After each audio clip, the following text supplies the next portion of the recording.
vandag was nou die onthulling van my verkiesingsbanier hier in Potchefstroom. En dis eintlik 'n baie groot event. Mense het van heinde en verre gekom om dit by te woon. Maar die eintlike ding is maar net, wat wil ons anders doen as die DA in die JB Marks munisipaliteit? Ons wil fokus op faktore wat in die verlede skeef geloop het. Ons wil fokus daarop om korrupsie minder te maak. Ons wil fokus daarop om finansiële bestuur beter te doen. En ons wil fokus daarop om dienslewering beter te doen. Dit sluit in water, dit sluit in die wil, dit sluit in die paaie, dit sluit in slaggate.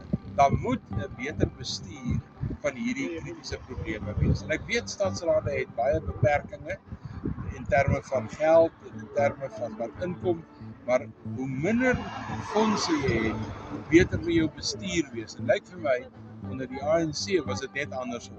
Hoe minder die geld word, hoe swakker die bestuur geword. Ons wil daardie verskynsel omdraai as ideaal.